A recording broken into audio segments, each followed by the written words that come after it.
ঘুমায় কয়টার সময় বলেন তো? ঘুমায় কয়টার সময়? 12টা একটা তো খুব কম বললেন, 3টার সময়, 4টার সময়। কখন ঘুমায়? 4টার সময়। অথচ যে সময় আল্লাহ রাব্বুল আলামিন সুন্দর করে রহমতের দরজাগুলো খুলে দিয়ে সমস্ত মানুষদেরকে ডাকতে থাকেন, ও আমার গোলামেরা কোথায় আছো তোমরা, ও আমার গোলামেরা কোথায় আছো? এই গভীর রজনীতে তোমার বন্ধুরা জেগে নাই, তোমার গার্লফ্রেন্ড জেগে নাই, তোমার মা বাবা জেগে নাই, তোমার ওস্তাদ জেগে নাই, তোমার দাদা দাদি জেগে নাই, তুমি একা একা একা শুধুমাত্র আমি আল্লাহ রাব্বুল আলামিনকে ডাকো, চোখ থেকে পানি ছেড়ে দাও, আমি আল্লাহর কাছে দোয়া করো, আমি আল্লাহ রাব্বুল আলামিন তোমাকে দেওয়ার জন্য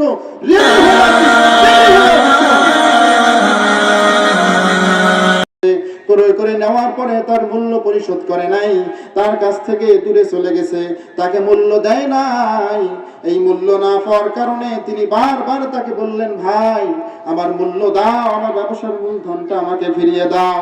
কিন্তু এই ব্যক্তি মূলধন দিতে আগ্রহী নয়।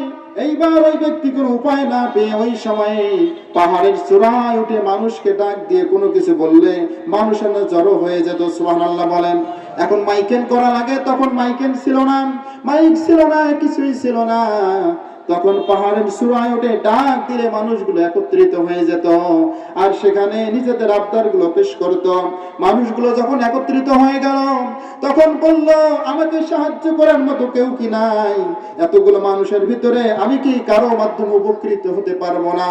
আমি সম্পদগুলো নিয়ে মক্কায় এসেছি ব্যবসা করার জন্য, কিন্তু এক জালেম আমার কাছ থেকে সম্পদগুলো ছিনিয়ে নিয়েছে। সে আমার কাছ থেকে সম্পদ নেওয়ার পরে আমার মূল্য পরিশোধ করে নাই। এইবার মানুষগুলো সঙ্গে সঙ্গে সেখান থেকে এই সিদ্ধান্ত গ্রহণ করলো, আজকে থেকে আমরা আর এখানে কোনো জুলুম হতে দিব না। এই জন্য নবী করিম সাল্লাল্লাহু আলাইহি ওয়াসাল্লাম সহকারে কয়েকজন যুবক তখন শপথ করলেন, আমরা একটি সংগঠন তৈরি করব যার নাম হলো হিলফুল ফুজুল। সুবহানাল্লাহ বলেন। হিলফুল ফুজুল তৈরি করলেন এবং ওই ব্যবসায়ীর টাকা তাকে ফিরিয়ে দিলেন, তার কাছ থেকে আদায় করে তার কাছে ফিরিয়ে দিলেন। এইবার থেকে শুরু হয়ে গেল তাদের সুন্দর সুন্দর প্রোগ্রাম। তাদের উদ্দেশ্য হলো সমাজের ভিতরে যেন কোনো অত্যাচার জুলুম না হয়, নির্যাতিত নিপীড়িত মানুষগুলোকে তাদের জায়গা মতো পৌঁছে দেওয়ার জন্য, জালেমের হাত থেকে হেফাজত করার জন্য একটি সংগঠন হয়েছিল। সুবহানাল্লাহ। ও কিশোর, ও তরুণরা, তোমরা আজকে যারা 15 বছর, 20 বছর, 18 বছর, 25 বছর, আজকে তুমি মদের বোতল নিয়ে ঘোরো, ঠিক না বেঠিক ভাই? আজকে তুমি টিকটক করো, আজকে তুমি সারাদিন রাত স্মার্টফোন চালাতে চালাতে তোমার যৌবনকে নষ্ট করে ফেলেছো, কথা বলেন ঠিক কিনা? অথচ তুমি দাবি করো আমি নবীজির উম্মত, কিন্তু নবীজির উম্মত হওয়া তো সহজ না ভাই, নবীজির উম্মত হওয়া তো সহজ না। ও যুবক ভাইরা, তোমাদেরকে বলি, যুবকদের ইবাদত আল্লাহ রাব্বুল আলামিনের কাছে অনেক অনেক দামি। কোন সুবহানাল্লাহ। অনেক দামি। যুবকদের যৌবনের দাম আল্লাহ রাব্বুল আলামিনের কাছে অনেক বেশি। আল্লাহ রাব্বুল আলামিন যুবকদের একটা সিজদা, যুবকদের একটা সিজদা এত পছন্দ করেন, এত ভালোবাসেন, আল্লাহ রাব্বুল আলামিন খুশি হয়ে যান, তার জন্য সব সময় মাগফিরাত করেন, তার জন্য সব সময় ক্ষমা করেন, তার উপর সব সময় রহমত নাযিল করেন। কোন সুবহানাল্লাহ। সিজদা দিলে আল্লাহ রাব্বুল আলামিনের নিকটবর্তী হওয়া যায়। নবী করিম সাল্লাল্লাহু আলাইহি ওয়াসাল্লাম তিনি ওই সময় থেকে সমাজকে পরিবর্তনের চেষ্টা করলেন, কিন্তু আজকের সমাজের যুবক ভাইয়েরা সমাজকে পরিবর্তন করে ঠিক, কিন্তু সমাজকে ভালো করার পরিবর্তে ভালো সমাজটাকে কিভাবে খারাপ করা যায় এই জন্য তারা কাজ করে। কথা বলেন ঠিক কিনা?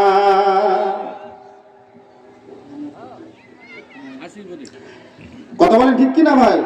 কথা কি ভুল বললাম? ভুল বললাম নাকি ভাই? মন খারাপ করবেন না, আমাদের সমাজের পরিবেশ এটাই হয়ে গেছে। বরং যে যুবক ভাইয়েরা সমাজকে খারাপ করার জন্য কাজ করে, মদ খায়, জুয়া খেলে, আড্ডা দেয়, মানুষকে খারাপ কাজে নিয়ে যায়, এদেরকে সাপোর্ট করার জন্য মুরব্বীরাও আছে। কথা বলেন ঠিক কিনা? যারা বলেন ঠিক কিনা? মুরব্বীরাও আছে সমাজকে পরিবর্তন করার জন্য, তারা কিন্তু সমাজকে পরিবর্তন করে আর ভালোর দিকে নিয়ে যায় না, খারাপের দিকে নিয়ে যায়, আর বলে আমি নবীজির আশিক, আমি নবীজির উম্মত, আমি মুসলমান, আমি জান্নাতে যাব, আমাকে জান্নাত দিবে না, কাকে দিবে? কথা বলেন ঠিক কিনা ভাই? যারা বলেন ঠিক কিনা? কত সুন্দর কথা। আহা, কথাগুলো শুনলে কলিজা ফেটে যায়।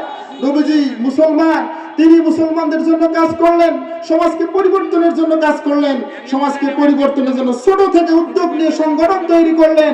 সেই সংগঠন পরবর্তী সময় নবুয়ত পাওয়ার পরেও তিনি সুন্দর করে বলেছেন, আমি যে সংগঠন করেছি এর কারণে আমি নিজেকে গর্বিত মনে করি, আমি সুন্দর একটা সংগঠন করেছি, আমি মনে করি এই সংগঠনটা স্থায়ী হবে, টিকে থাক, স্থায়ী হবে, টিকে থাক। ওই সংগঠনটা পরবর্তীতে 50 বছর পর্যন্ত স্থায়ী হয়েছিল। সুবহানাল্লাহ, জোরে বলেন না সুবহানাল্লাহ। এর জন্য যুবকদের অবদান সমাজ পরিবর্তনে আছে না নাই? আল্লাহ রাব্বুল আলামিন বলেন, ইন্নাল্লাহা আশতারা মিনাল মুমিনিনা আনফুসাহুম ওয়া আমওয়ালাহুম বিআন্না লাহুমুল জান্নাহ। সুবহানাল্লাহ বলেন। আল্লাহ রাব্বুল আলামিন বলতেছেন, ইন্নাল্লাহা আশতারা মিনাল মুমিনিনা, ও মুমিনেরা শোনো শোনো, তোমাদের দাম অনেক বেশি, অনেক বেশি তোমাদের দাম। আমি জান্নাতকে কারো কাছে বিক্রি করি না, এই জান্নাতের দাম অনেক বেশি, এই জান্নাত যেন তেন কারো কাছে বিক্রি করি না। এই যুবক, আল্লাহ রাব্বুল আলামিন বলতেছেন, ও মুমিনেরা, তোমাদের কাছে আমি জান্নাত বিক্রি করতেছি, বিনিময়ে তোমাদের জীবন আর তোমাদের সম্পদ, জান আর মাল, এই দুইটা আমি নিয়ে নিতে চাই। সুবহানাল্লাহ, জোরে বলেন না সুবহানাল্লাহ। আপনারা আল্লাহ রাব্বুল আলামিনকে জানমাল দিতে চান? দিতে চান? দিতে চান? জান মাল আল্লাহকে দেওয়া মানে হলো আল্লাহ রাব্বুল আলামিন মনে হয় ফেরেশতা নাজিল করে নিয়ে যাবেন নাকি? ফেরেশতা পাঠিয়ে দিবেন, বলে যাও যতগুলো মুসলমান মুমিন দাবিদার প্রত্যেকের কাছ থেকে সম্পদগুলো নিয়ে আসো, এরকম বলবে নাকি? এরকম বলবে কখনো? আল্লাহর রাস্তা মানে কি? আল্লাহর রাস্তা হলো যতগুলো ভালো কাজ, যত ভালো কাজ আছে, ভালো রাস্তা আছে, সবগুলো আল্লাহর রাস্তা। সুবহানাল্লাহ বলেন। আর যত খারাপ কাজ আছে, খারাপ রাস্তা আছে, সবগুলো বাতিলের রাস্তা, শয়তানের রাস্তা। কথা বলেন ঠিক কিনা? তাফসীর মাহফিল আল্লাহর রাস্তা, যাকাত দিবেন সুন্দর গরিবদেরকে, আল্লাহর রাস্তা।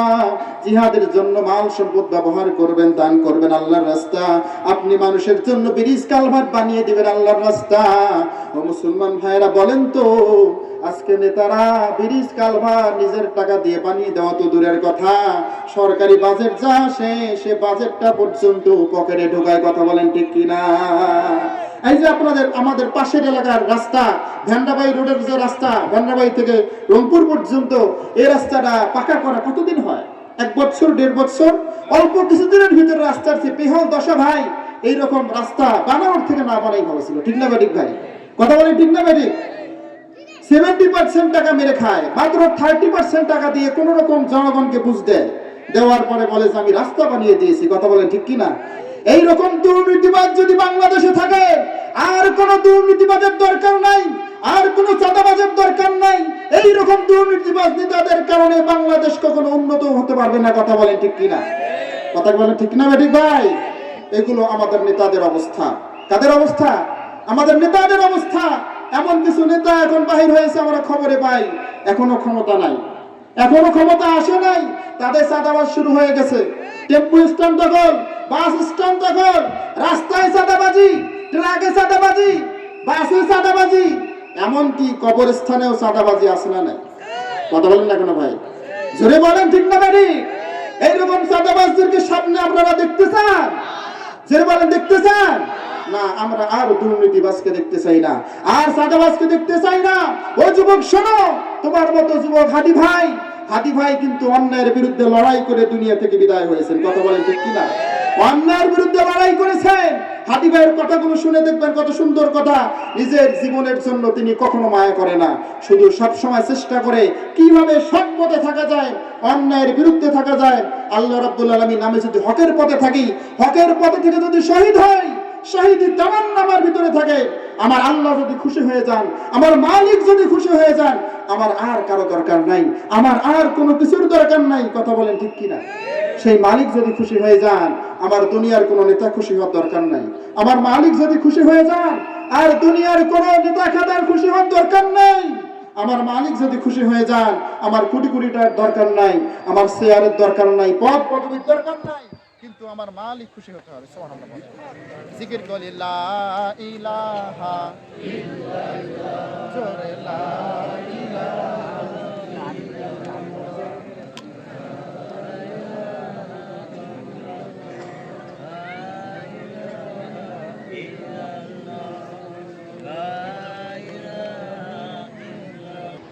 মুসলমান ভাইয়েরা, আমার যে কথা বলছিলাম, যুবক ভাইয়েরা, যৌবনকে যেন তেন ভাবে নষ্ট করবেন না, কেননা যৌবনের দাম আল্লাহ রাব্বুল আলামিনের কাছে অনেক বেশি।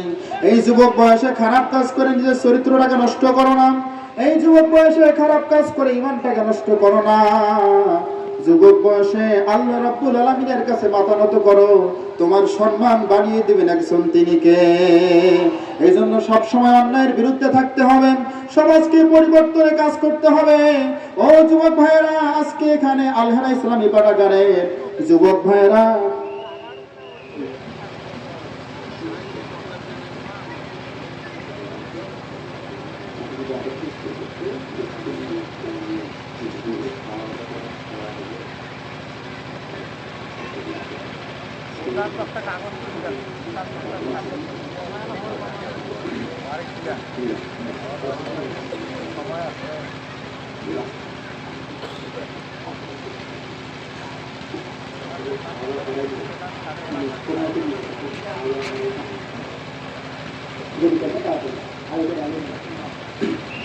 লা ইলাহা ইল্লাল্লাহ, জোরে লা ইলাহা, সুবহানাল্লাহি ওয়ালহামদুলিল্লাহ, লা ইলাহা ইল্লাল্লাহ, জোরে লা ইলাহা ইল্লাল্লাহ, জোরে লা ইলাহা। আল্লাহ নামের জিকির করবে যারা, আল্লাহর কাছে প্রিয় তারা, আল্লাহর কাছে প্রিয় যারা, জান্নাতে প্রবেশ করবে তারা। লা ইলাহা, জোরে লা ইলাহা, জোরে লা ইলাহা, জোরে লা ইলাহা, লা ইলাহা ইল্লাল্লাহু মুহাম্মাদুর রাসূলুল্লাহ সাল্লাল্লাহু। যে কথা বলছিলাম, যুবক বয়সের ইবাদত আল্লাহ রাব্বুল আলামিনের কাছে দাম কম না বেশি? যারা বলেন কম না বেশি? ও যুবক ভাইরা, মনোযোগ সহকারে শোনো। আল্লাহ রাব্বুল আলামিন ওই কিয়ামতের দিনে তার আরশে আজিমের নিচে ছায়া পাবেন 7 শ্রেণীর ব্যক্তি। জোরে বলেন কয় শ্রেণীর ব্যক্তি? আরো জোরে বলেন কয় শ্রেণীর ব্যক্তি? সহিহ বুখারীর বর্ণনা, বুখারী শরীফের মধ্যে হাদিসটি এসেছে, 7 শ্রেণীর ব্যক্তি ওই দিন আরশে আজিমের নিচে ছায়া পাবে। যেই দিন মানুষের মগজগুলো টকবক টকবক করে ঘুরতে থাকবে, ইয়া নাফসি করতে থাকবে, নিজের চিন্তায় পেরেশানিতে হয়রান হয়ে যাবে। যেদিন ওই ছায়া ছাড়া আর কোনো ছায়া থাকবে না, ওই দিন যুবক ভাইরা আল্লাহ রাব্বুল আলামিনের আরশে আজিমের নিচে ছায়া পাবে 7 শ্রেণীর ব্যক্তি। তার মধ্যে এক শ্রেণী হলো ওই যুবক যাদের অন্তর মসজিদের সঙ্গে লটকানো থাকে। সুবহানাল্লাহ বলেন, যদি বলেন না সুবহানাল্লাহ। যুবতী বোনেরা আবার বলবে, হুজুর শুধু যুবকের কথা বলতেছে, আমাদের কথা বলতেছে না। যৌবন অবস্থার যুবক যুবতী যারাই আছে, তারাই মসজিদের সঙ্গে সম্পর্ক মানে হলো নামাজের সঙ্গে সম্পর্ক। সুবহানাল্লাহ বলেন। কিসের সঙ্গে সম্পর্ক? নামাজের সঙ্গে সম্পর্ক। আপনি মেয়ে হন, ছেলে হন, যৌবন বয়সে আপনি আল্লাহর ইবাদত করেন, নামাজ পড়েন, 5 ওয়াক্ত নামাজ নিয়মিত আদায় করেন, ওই দিন আরশে আজিমের নিচে ছায়া দিবেন কে? জোরে বলেন না কে? আরেকটু জোরে বলেন কে?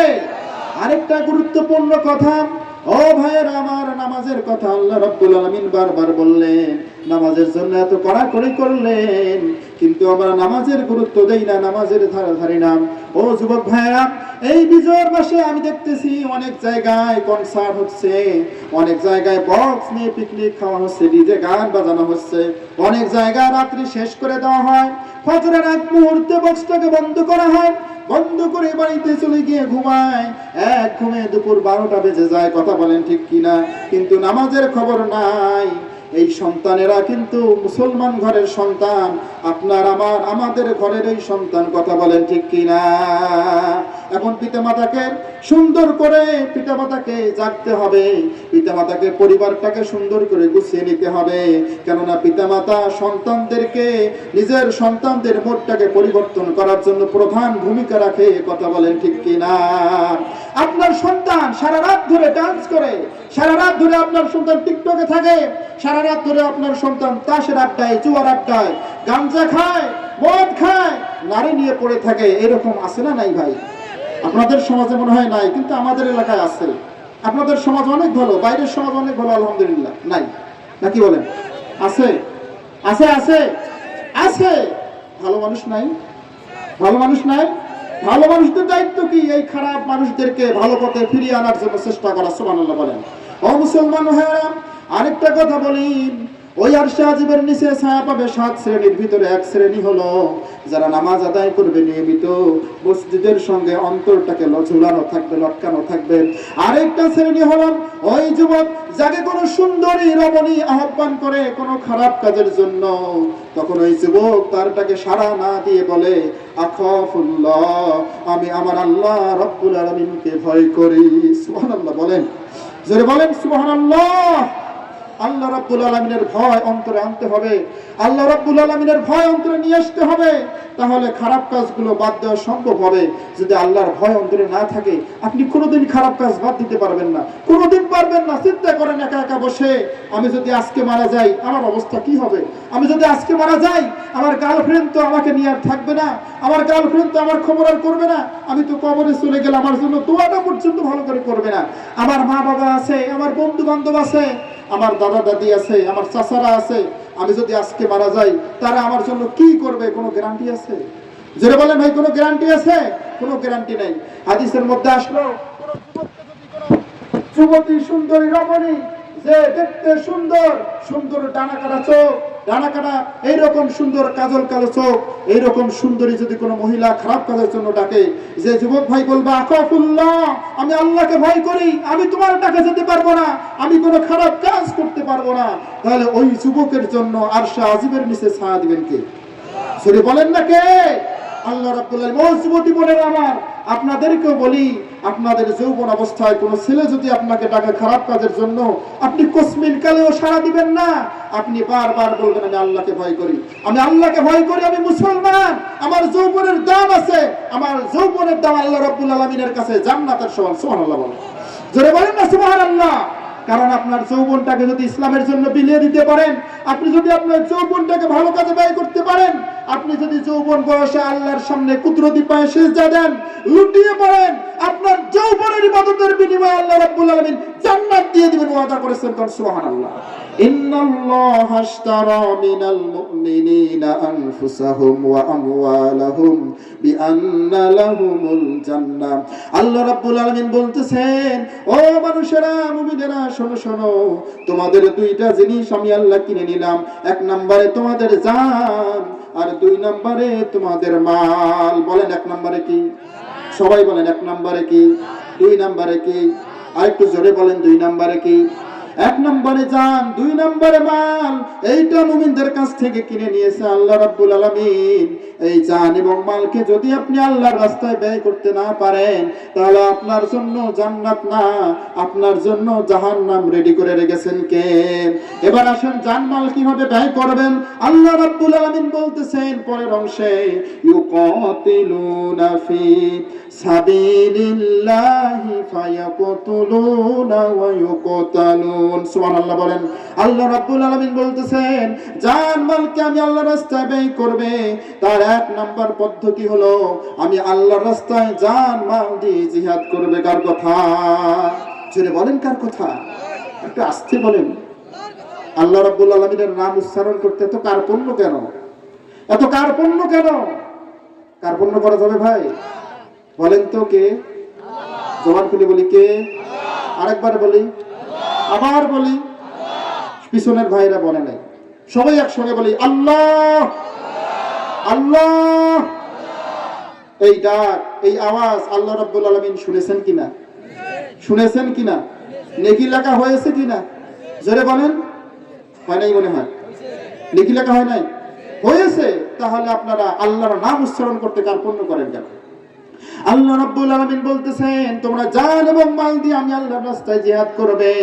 কিভাবে করবে? আমার আল্লাহর রাস্তায় জিহাদ করবে। তোমরা করার পরে তোমাদের 2টা অবস্থা হবে, হয় তোমরা গাজী হয়ে বিজয় অর্জন করে ফিরে আসবে, আর নয়তো তোমরা শাহাদাতের তামান্না নিয়ে শহীদ হয়ে দুনিয়া থেকে বিদায় নিয়ে চলে যাবে।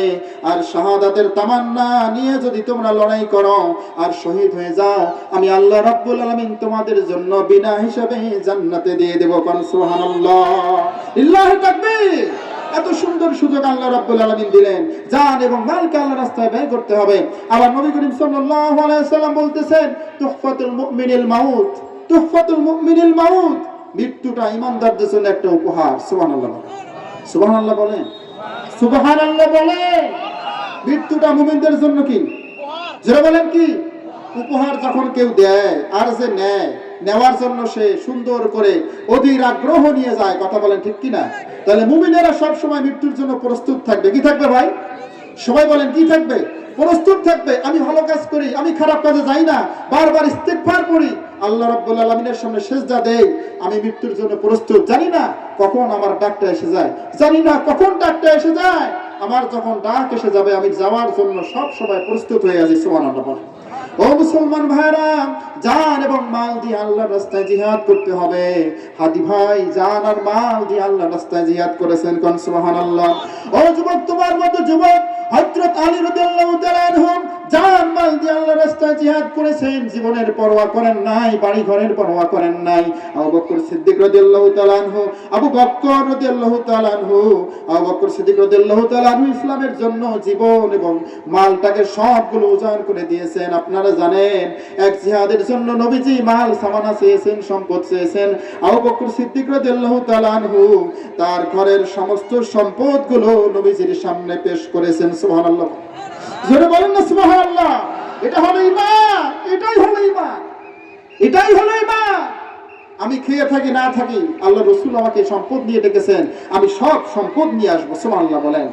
আল্লাহ নবী বিশ্ব নবী বললেন, ও আমার দানবীর সাহাবীরা, শোনো শোনো, তোমরা সবাই মিলে যে সম্পদগুলো দান করেছো, তোমাদের সম্পদগুলোর চেয়ে এই আবু বকরের দান অল্প হলেও তার দানটা আল্লাহর কাছে বেশি প্রিয়।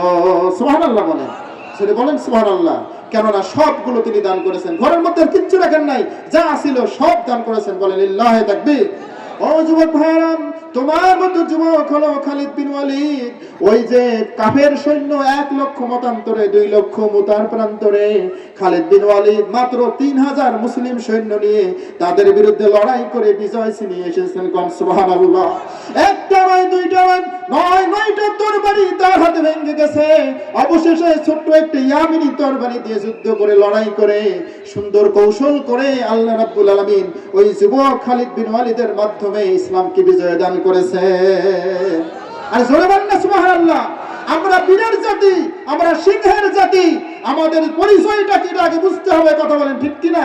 আমাদের পারমাণবিক বোমার দরকার নাই, আমাদের বড় বড় মিসাইলের দরকার নাই, কিন্তু ইমানি শক্তি যদি মজবুত থাকে, আজও পারমাণবিক অস্ত্রের পাপ আল্লাহ রাব্বুল আলামিন ফেরেশতাকে পাঠিয়ে আমাদেরকে সাহায্য করতে পারেন, কথা বলেন ঠিক কিনা? যে বলেন ঠিক কিনা? কিন্তু ইমান মজবুত থাকা দরকার আছে না নাই? কথা বলেন আছে না নাই? ইমান মজবুত রাখতে হবে, তাওয়াক্কুল করতে হবে কার উপরে? জোরে বলেন কার উপরে? আল্লাহর উপরে তাওয়াক্কুল করে আসতে হবে ময়দানে, তাহলে আল্লাহ রাব্বুল আলামিন আমাদেরকে অবশ্যই বিজয় দিবেন। কোন সুবহানাল্লাহ। এই রকম বিজয় পেয়েছেন আফগানিস্তানি মুসলমানেরা, কথা বলেন ঠিক কিনা? জোরে বলেন ঠিক কিনা? দীর্ঘদিন লড়াই করার পর আফগানিস্তানে পাগড়িওয়ালারা ক্ষমতায় গেছে, কথা বলেন ঠিক কিনা? আজকে বাংলাদেশে যারা বলতেছেন মৌলবাদ কোনোদিন ক্ষমতায় যেতে পারবে না, হুজুরেরা কোনোদিন ক্ষমতায় যেতে পারবে না, দেশ চালাতে পারবে না, আর শুধু মসজিদ আর খানকা নিয়ে পড়ে থাকবে, তাদেরকে বলি আজ নয় তো কাল ইসলাম প্রতিষ্ঠিত হবেই হবেই হবেই। এটা হক। দিন এবং পরে রাত্রি এসে যেমন হক, রাত্রির পরে দিন এসে যেমন হক, সূর্য পূর্ব দিকে উঠে যেমন হক, এইরকম ভাবে ইসলাম প্রতিষ্ঠিত হবে, এটাও হক। আজ নয় তো কাল। কিন্তু আপনার দ্বারা ইসলামের ভালো কাজ হবে না, কথা বলেন ঠিক কিনা? বলেন ঠিক কিনা?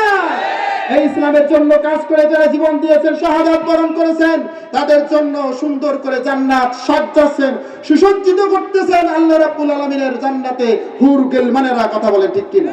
যারা বলেন ঠিক কিনা? আজকে যৌবনকে যেখানে সেখানে ব্যয় করলে হবে না। যেন তারা নেতার পিছনে, চান্দাবাজ নেতার পিছনে, ধান্দাবাজ নেতার পিছনে, ইসলামের বিরুদ্ধে যারা বলে কোরআনের সঙ্গে রাজনীতির কোনো সম্পর্ক নাই, যারা বলে কোরআন দিয়ে রাষ্ট্র চলতে পারে না, তাদের পিছনে গিয়ে লিল্লাহে তাকবীর বলে, তাদের পিছনে গিয়ে ভালোবাসার শুভেচ্ছা দিয়ে, তাদের পিছনে স্লোগান দিয়ে আমার নেতার চরিত্র ফুলের মতো পবিত্র, এইগুলো বলে আপনার চারানা পয়সারও দাম নাই, আপনার তাকবীরের কোনো দাম নাই, আপনার স্লোগানের কোনো দাম নাই, আপনার যৌবনের কোনো দাম নাই। এই যৌবন আপনাকে জাহান্নামে নিয়ে যাবে, কথা বলেন ঠিক কিনা? এজন্য আমাদেরকে থাকতে হবে কোরআনের পক্ষে। জোরে বলেন কিসের পক্ষে? সরে বলেন না কিসের পক্ষে? আসতে বলেন, কোরআনের পক্ষে থাকতে হবে। আপনারা রাজি আছেন? রাজি আছেন? আর কি জোরে বলেন, রাজি আছেন? হাত তুলে দেখি কারা কারা রাজি আছেন। লিল্লাহে তাকবীর, লিল্লাহে তাকবীর, লিল্লাহে তাকবীর। আমরা তাকবীর বললাম কার নামে? ওয়া রাব্বাকা ফাকাব্বির। আল্লাহ রাব্বুল আলামিন বলতেছেন আমার নামে তাকবীর দাও। আর আজকে এক শ্রেণীর মুসলমান তাকবীর শুনলেই মনে করে এটা মৌলবাদদের তাকবীর।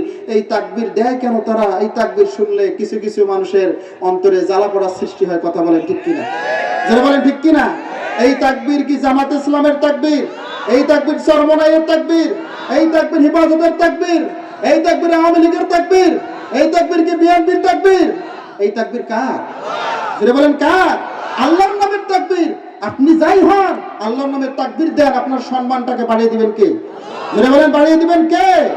আল্লাহ রাব্বুল আলামিন সম্মান বাড়িয়ে দেবেন। এজন্য তার নামেই তাকবীর দিতে হবে। দুনিয়ার কোন হাজি বাজি নেতার পিছনে তাকবীর দিলে চলবে না। তোমার যৌবন শেষ, জীবন শেষ, তোমার মৃত্যুর পরে ঠিকানা জাহান্নাম। কথা বলেন ঠিক কিনা? এজন্য যত কষ্ট করে হোক, যত নির্যাতন সহ্য করে হোক, যৌবনটাকে ভালো রাস্তায় নিয়ে আসবো, ভালো রাস্তায় ব্যয় করবো। জোরে বলেন আমিন। আল্লাহ রাব্বুল আলামিন তৌফিক দান করেন। জোরে বলেন আমিন। আল্লাহ রাব্বুল আলামিন বলতেছেন, ও দুনিয়ার মুমিনেরা, তোমাদের জান মালকে আমি ক্রয় করে নিয়েছি। জান মালকে ক্রয় করে নিয়েছি। ও যুবক ভাইরা শোনো শোনো, তোমার গার্লফ্রেন্ডের পিছনে দৌড়িয়ে তুমি যৌবনটাকে শেষ করে দিও না। তোমার যদি কাউকে পছন্দ হয়ে থাকে তাহলে তুমি সরাসরি তোমার পিতামাতার মাধ্যমে প্রস্তাব দিয়ে দাও। সুবহানাল্লাহ। নবীজি হাদিসে বলেছে তোমরা প্রস্তাবের মাধ্যমে বিয়ে করো। কিসের মাধ্যমে? প্রস্তাবের মাধ্যমে। কাউকে পছন্দ হলে প্রস্তাবের মাধ্যমে বিবাহ করো। আর বাংলাদেশের মধ্যে সবচেয়ে বেশি জেনা ব্যভিচার হয় ঢাকায়। কোথায় হয় ভাই? জুড়ে বলেন কোথায়? ঢাকায় সবচেয়ে বেশি জেনা ব্যভিচার।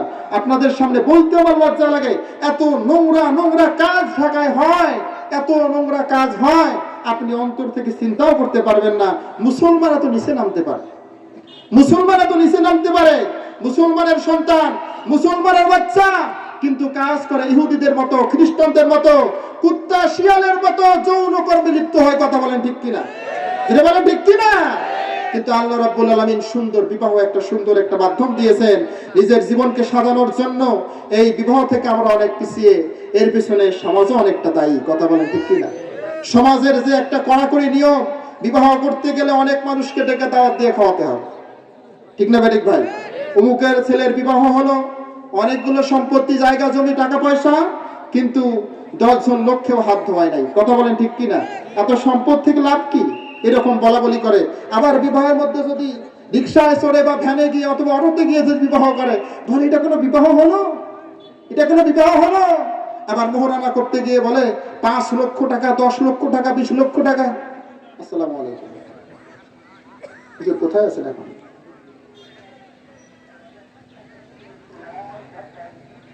দুইটা 30 মিনিটে তুলে দেওয়ার কথা, আপনারা একটু তাড়াতাড়ি আসেন। আপনাদের জন্য অপেক্ষা করতেছেন মুসলমান ভাইয়েরা, তারা অধিক আগ্রহ নিয়ে বসে আছেন, তাড়াতাড়ি চলে আসেন। ঠিক আছে ভাইজান? আচ্ছা একটু তাড়াতাড়ি আসেন, হয়তো পার হয়ে গেছে। তাড়াতাড়ি আসেন, তাড়াতাড়ি আসেন।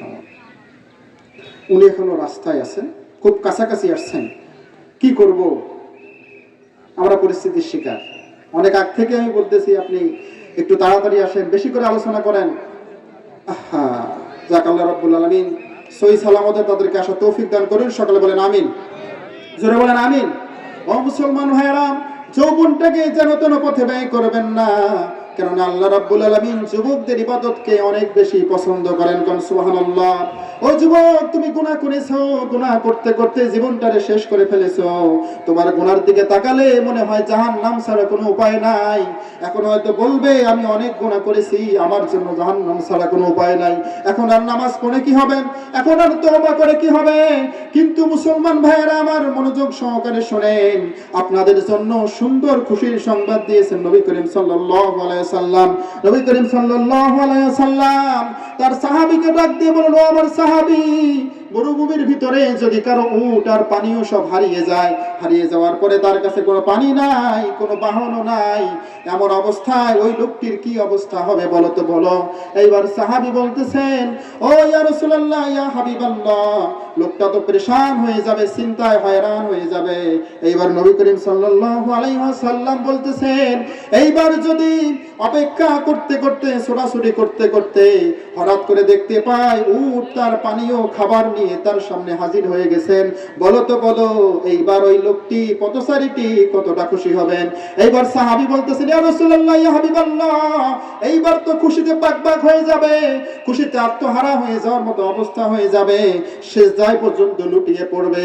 আল্লাহর নবী বললেন, ও আমার সাহাবী, শোনো শোনো, কোন গোলাম যদি আল্লাহ রাব্বুল আলামিনের কাছে অনেক গুনাহ করে ফেলে, গুনাহ করে করে জীবনটারে শেষ করে ফেলেছে, রাত্রি বেলায় মোবাইলে পর্ন দেখেছে, এইরকম ভাবে মেয়ের সঙ্গে ডেটিং মেরেছে, জুয়া খেলেছে, মদ খেয়েছে, এইরকম ভাবে মিথ্যা কথা বলেছে, যাত্রার প্যান্ডেলে গিয়েছে, মানুষকে গালিগালাজ করেছে, মসজিদের বিরুদ্ধে কথা বলেছে, তাফসীরুল কোরআন মাহফিলের বিরুদ্ধে কথা বলেছেন, আলেম ওলামার বিরুদ্ধে কথা বলেছে, ভালো কাজের বিরুদ্ধে তারা অবস্থান নিয়েছে। এতগুলো গুনাহ করার পরেও সাগর পরিমাণ যদি গুনাহ করে ফেলে, গুনাহ করার পরে যদি আল্লাহ রাব্বুল আলামিনের কাছে তওবা করে খালি দিলে ফিরে আসে, পিছনের গুনাহগুলোকে যদি ছেড়ে দেয়, নবী করিম সাল্লাল্লাহু আলাইহি ওয়াসাল্লাম বলতেছেন, ওই উট ফিরে পাওয়া মরুসারির চেয়ে আল্লাহ সুবহানাহু ওয়া তাআলা কোটি কোটি গুণ বেশি খুশি হয়ে যায়, অনেক বেশি খুশি হয়ে যান, অনেক বেশি খুশি হয়ে যান তার উপরে যে ব্যক্তি তওবা করে ফিরে আসে। এজন্য বলি যুবক ভাইরা, তওবা করেন, ফিরে আসেন, তওবা করেন, ফিরে আসেন, জীবনটাকে গঠন করেন, জীবনটাকে সুন্দর করেন, সাফল্য মণ্ডিত করেন। আপনার জীবনের কোনো দাম নাই। আপনি মনে করেন আমি খারাপ কাজ করি, মদ খেলি, মদ খাই, জুয়া খেলি, এরকম খারাপ কাজ করার মাধ্যমে আমার শক্তি বেড়ে যায়, আমার মনোবল বেড়ে যায়, অনেকে আমাকে দাম দেয়, উস্তাদ উস্তাদ বলে ডাকে, আমি মাস্তান চাঁদাবাজ, আমাকে অনেকে নেতা নেতা বলে ডাকে, উস্তাদ উস্তাদ বলে ডাকে, কিন্তু না ভাই, এটা প্রকৃত সম্মান না। আপনি খারাপ কাজের মাধ্যমে যে সম্মান পান, এইটা সব ভুয়া সম্মান, এইটা প্রকৃত সম্মান না। কারণটা হলো আপনার বিপদে তারা কেউ এগিয়ে আসবে না। কথা বলেন ঠিক কিনা ভাই? কথা বলেন ঠিক কিনা? এমনও হবে আপনার কাছ থেকে টাকা নেওয়ার জন্য জীবনটাকে আপনার শেষ করে দেবে, ছুরি মেরে শেষ করে দিয়ে আপনার কাছ থেকে টাকা নিয়ে আপনার বন্ধু মদ খেতে যাবে। কথা বলেন ঠিক কিনা? কথা বলেন ঠিক কিনা? কথা কি ভুল বললাম ভাই? কথা কি ভুল বললাম? এই জন্য যুবকদের জন্য নসিহত, যুবকদের জন্য উপদেশ, যুবকদের জন্য কথা হলো, ও যুবক ভাইরা, জীবনটাকে পরিবর্তন করে ফেলো, ভালো কাজ করো, তোমাকে অবশ্যই মানুষ সম্মান করবে, অবশ্যই সম্মান দিবে। শুধু মানুষের কাছে না, তুমি তো স্বয়ং আল্লাহ রাব্বুল আলামিনের কাছে সম্মানিত হয়ে যাবে। কোন সুবহানাল্লাহ, যারা বলেন না সুবহানাল্লাহ। এজন্য আমরা সব সময় হকের পক্ষে থাকবো। কিসের পক্ষে ভাই? যারা বলেন কিসের পক্ষে? জোরে বলেন কিসের পক্ষে? যে ঈমান প্রয়োজনে চলে ওঠে না, যে ঈমান সত্য ন্যায়ের কথা বলে না, যে ঈমান বাস্তবে নাই, যে ঈমান অন্তরে নাই, মুখে শুধু ফাঁকা বলি, কি করে তারে বলো ঈমান বলি, কি করে তারে বলো ঈমান বলি। কথা বলেন ঠিক কিনা?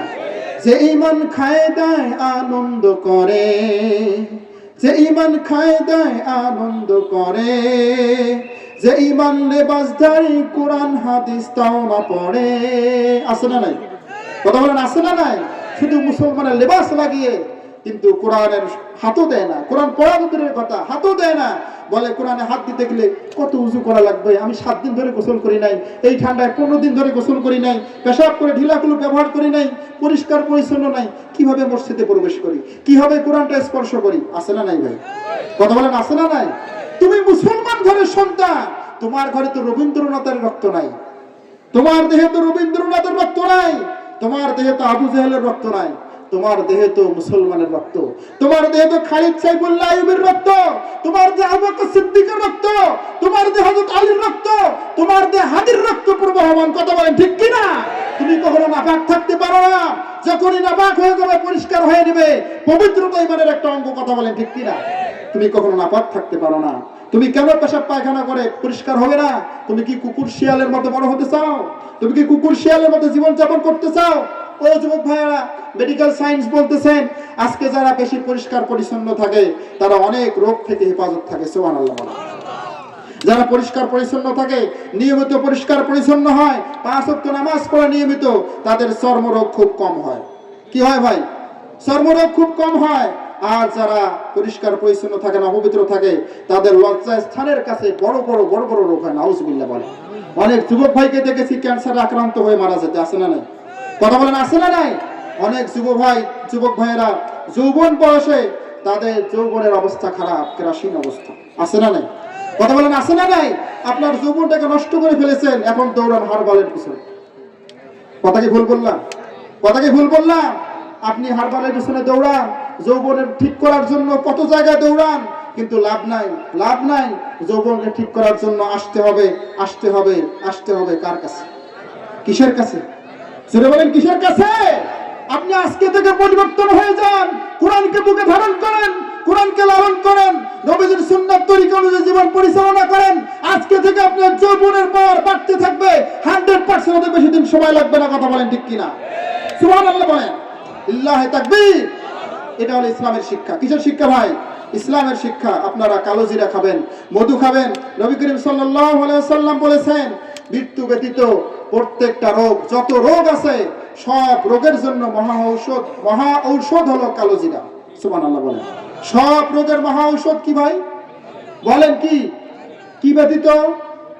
জোরে বলেন, আর একটু জোরে বলেন। মৃত্যু ব্যতীত সমস্ত রোগের মহা ঔষধ কালো জিরা, আর মধুর মধ্যে রয়েছে শিফা। সুবহানাল্লাহ বলেন। আমরা কে মধু আর কালো জিরা খাই? হাত তোলেন দেখি। মাশাআল্লাহ, আলহামদুলিল্লাহ। অনেকে আমরা এই বিষয়ে অজ্ঞ এবং জানার পরেও আমরা এগুলো খাই না।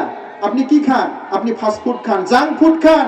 যে জাঙ্ক ফুড গুলো খেলে আপনার মেদ বাড়ে, জাঙ্ক ফুড গুলো খেলে আপনার চেহারা খারাপ হয়ে যায়, যে জাঙ্ক ফুড গুলো খেলে আপনি অতি তাড়াতাড়ি শরীরের ভিতরে হাজার রোগ জীবাণু বাসা বাঁধে। কথা বলেন ঠিক কিনা? এই জাঙ্ক ফুড গুলো খেয়ে অভ্যস্ত যুবক ভাইয়েরা আজকে খায় এমন খাওয়া, পেঁয়াজি সিঙ্গারার দোকানের পাশে দাঁড়িয়ে খায়। কি করে খায় ভাই? যে বলেন কি করে খায়? দাঁড়িয়ে খায়। বিসমিল্লাহ তো নাই। দাঁড়াবে, পা ঝোঁকাবে, বন্ধুর সঙ্গে গল্প করবে আর খাবে। এটা কি মুসলমানদের আদব? মুসলমানদের আদব? জোরে বলেন, মুসলমানদের আদব না? এটা মুসলমানদের আদব না।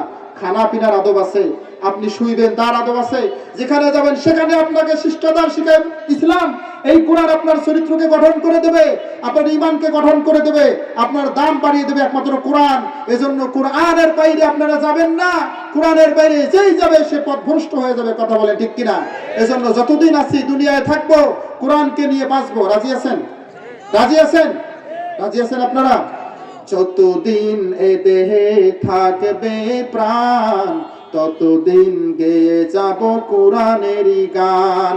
যতদিন এ দেহে থাকবে প্রাণ, ততদিন গেয়ে যাব, সবাই বলেন, ততদিন গেয়ে যাব। কোরআনই হলো জীবন মরণ, কোরআনই জানের জান। গাইব কোরআনের গান, গাইব কোরআনের গান। রাজি আছেন? কোরআনের গান গাইতে রাজি আছেন? কোরআনের গান বোঝেন তো? কোরআনের গান বোঝেন? কোরআনের গান হলো কোরআনুল কারীম তেলাওয়াত করা, কোরআনের গান হলো তরজমা পড়া, কোরআনের গান হলো কোরআনের আন্দোলনের পিছনে সময় দেওয়া, স্লোগান দেওয়া। কোরআনের গান হলো আল্লাহ রাব্বুল আলামিনের কথাগুলোকে সুন্দর করে মেনে চলা। সুবহানাল্লাহ বলেন, যারা বলেন সুবহানাল্লাহ। রাজি আছেন আপনারা? রাজি আছেন? আজকে যুবক ভাইয়েরা রাত্রিবেলা ঘুমায় কয়টার সময় বলেন তো? ঘুমায় কয়টার সময়? 12টা একটা তো খুব কম বললেন, 3টার সময়, 4টার সময়। কখন ঘুমায়? 4টার সময়। অথচ যে সময় আল্লাহ রাব্বুল আলামিন সুন্দর করে রহমতের দরজাগুলো খুলে দিয়ে সমস্ত মানুষদেরকে ডাকতে থাকেন, ও আমার গোলামেরা কোথায় আছো তোমরা? ও আমার গোলামেরা কোথায় আছো? এই গভীর রজনীতে তোমার বন্ধুরা জেগে নাই, তোমার গার্লফ্রেন্ড জেগে নাই, তোমার মা বাবা জেগে নাই, তোমার ওস্তাদ জেগে নাই, তোমার দাদা দাদি জেগে নাই। তুমি একা শুধুমাত্র আমি আল্লাহ রাব্বুল আলামিনকে ডাকো, চোখ থেকে পানি ছেড়ে দাও, আমি আল্লাহর কাছে দোয়া করো। আমি আল্লাহ রাব্বুল আলামিন তোমাকে দেওয়ার জন্য রেডি হয়ে আছি। সুবহানাল্লাহ বলেন। দেওয়ার জন্য রেডি, আমরা নেওয়ার জন্য রেডি নাই। কথা বলেন ঠিক কিনা? যে সময় মানুষের উঠে তাহাজ্জুদে দাঁড়ানোর কথা, সেই সময় আমরা মোবাইল দেখে অন্যান্য কাজে ব্যয় করে ঘুমিয়ে পড়ি। আমাদের কেমনে ইমানটা মজবুত থাকবে, কেমনে আমাদের চরিত্র গঠন হবে, কেমনে আমাদের জীবনটা সুন্দর হবে? কথা কি ভুল বললাম ভাই? কথা কি ভুল বললাম? বারবার চেষ্টা করবেন 10টার আগে ঘুমানোর জন্য, বারবার চেষ্টা করবেন, অবশ্যই চেষ্টা করবেন। একেবারে না পারেন প্রতিদিন আধা ঘন্টা করে কমাবেন। রাত 3টার সময় ঘুমান, একদিন বলবেন আমি 2:30টার সময় ঘুমাবো, তারপরে দিন 2টায় ঘুমাবো, তারপরে 1টায়, তারপরে 1টায়, তারপরে 12:30টায়, তারপরে 12টায়, এভাবে কমিয়ে আনতে আনতে 10 সাড়ে 10 নিয়ে আসবেন। মেডিকেল সায়েন্স বলতেছেন আজকে মানুষদের দৈহিক গঠন হওয়ার জন্য এবং যৌবন শক্তি ফিরে পাওয়ার জন্য, গঠন হওয়ার জন্য, মানুষের ইমানি শক্তি তেজস্বী হওয়ার জন্য, মস্তিষ্ক ব্রেন ঠিক থাকার জন্য মেডিকেল সায়েন্স বলতেছেন সর্বপ্রথম সবচেয়ে বড় যেটা প্রয়োজন সেটা হলো ঘুম। সবচেয়ে বড় প্রয়োজন কি ভাই? ঘুম। সুন্দর করে ঘুম দিবেন, তৃপ্তি ভরে সুন্দর করে যখন ঘুম দিবেন, এই ঘুমটা আপনার শরীরে এনার্জি এনে দেবে, এই ঘুমটা আপনার শরীরকে সতেজ করে দেবে, এই ঘুমটা আপনাকে সুন্দর করে জীবন গঠনে সহযোগিতা করবে। কারণ সুবহানাল্লাহ। এখন অনেকে বলবেন হুজুর আমি তো ঘুম পারি, সকালবেলা তো ঘুম পারি, রাত্রে নাই পারি। কিন্তু আপনারা বলেন তো রাত কি জন্য দেওয়া হয়েছে? ঘুমানোর জন্য না ডিউটি করার জন্য? কিসের জন্য ভাই? ঘুমানোর জন্য। আজকে মেডিকেল সায়েন্স এটাও বলতেছে, মেডিকেল সায়েন্স এটাও বলতেছে আপনার রাত 10টা থেকে নিয়ে 2টা পর্যন্ত এইটা হলো আপনার ঘুমের একদম মোক্ষম সময়, যে সময়টার ভিতরে আপনার সুন্দর করে শরীর গঠন হবে, আপনার শরীরটা সুন্দর হবে।